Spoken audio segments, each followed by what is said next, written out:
conjugation of verb, it is not a difficult thing. It is simply to convert the root verb into different types of verbs. Okay, and these are very very important. But children, they are not aware about some children, they are not aware about what is the name of first form of verb, second form and third form. Clear?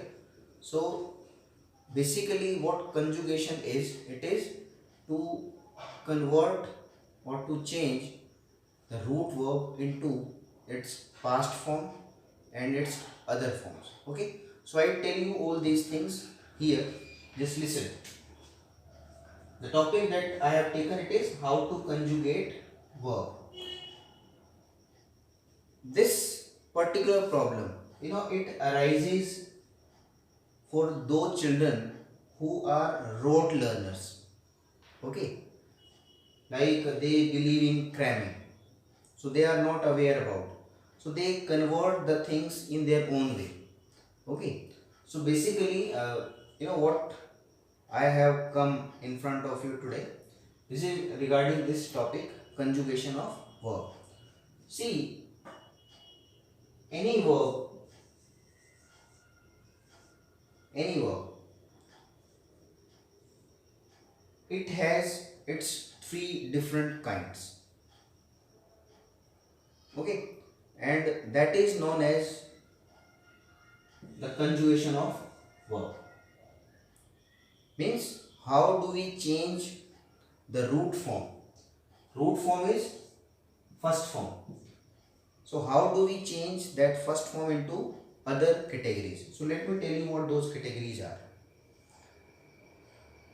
Normally when we ask the children this question, like how many forms of verbs are there, so they normally tell three. It's okay. But then when you ask this question, name the kinds of verbs, means name those three forms of verb, because on the basis of that thing we we conjugate those uh, means that verb into different kinds of verbs. Means it is their past form and its other forms, you know others are there. So how do we do that? Just listen.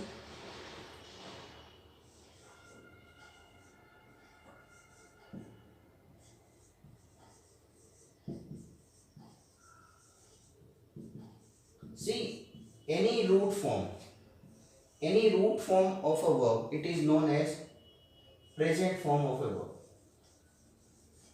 Any root form of a verb, it is known as present form of a verb. Then we have to convert into past. Then we have to convert into past participle. So when we convert first form into past form, so we have to use here V second, means second form. The same when we have to convert into past participle, so it is this thing that we take, past participle. But other than these three things, other than these three types, we have another type as well. It is known as progressive form. It is known as progressive form. Okay. Progressive form of verb is when you use this first form with ing. See children, you have never seen a sentence, you have never seen a verb where we use ing with second form.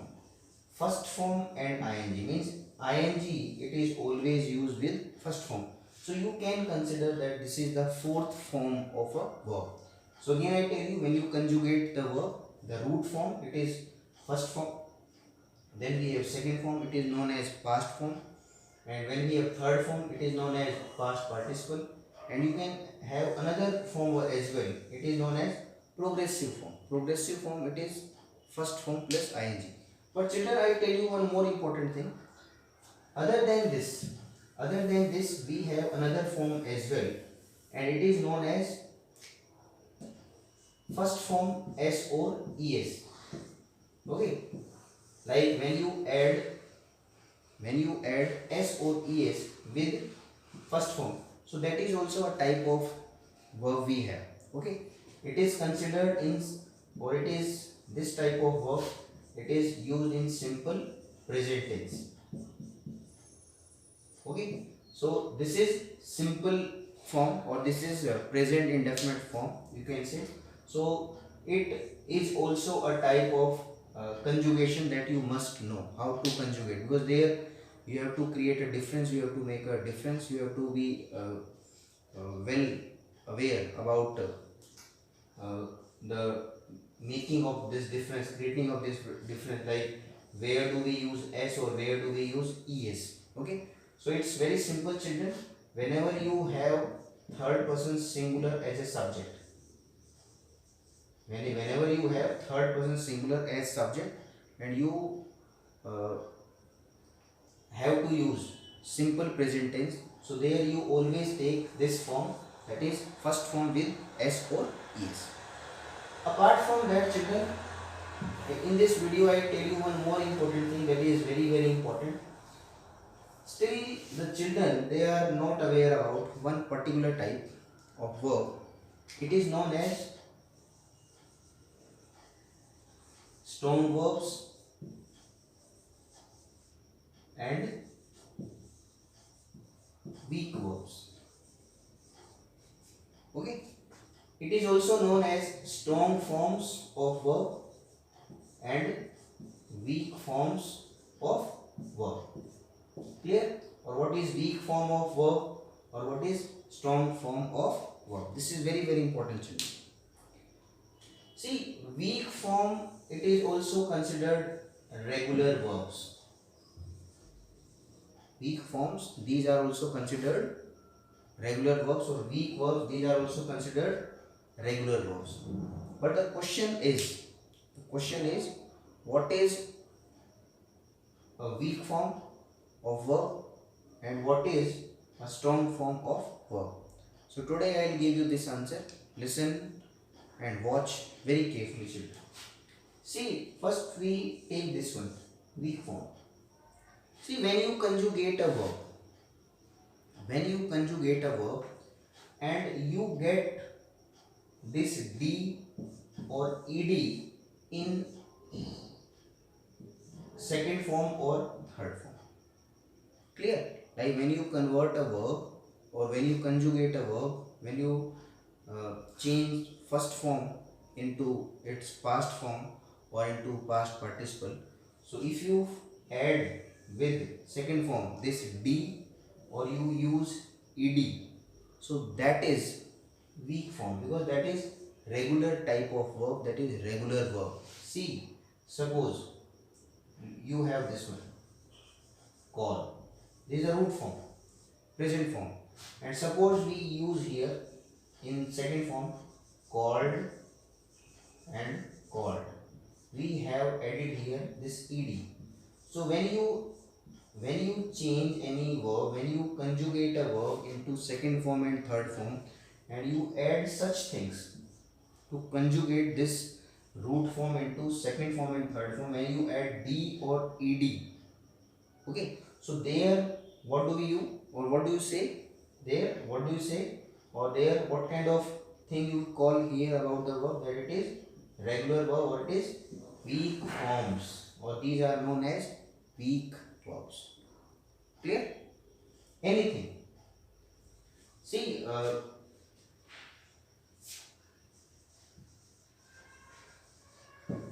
you can take this word, decide is the first form, and take decided and decided. So we have added here d. So again I tell you, whenever you add d or ed in a verb, while you are conjugating it, or you are using it in a different way, you are using tenses and you are using the sentences according to you, and you are using ed or d while using simple past form or in any form or past participle, anywhere means second form and third form, when you are using d or ed, so that is known as which form? Weak forms, or these are known as weak verbs. So now after doing this, Now another important thing, it is strong verbs. Strong verbs, see basically these verbs are related to these sounds, vowels, vowels. Clear? So when you face these things, so how do we convert? How do we convert root form into past form or past participle? So this thing I will tell you today. See, suppose you have some verb. You can take this like ring. Clear? Now you are to, this is root form, this is first form, this is V1. So now you are to convert into simple past and, or you can say past form and past participle. So one thing children, listen carefully.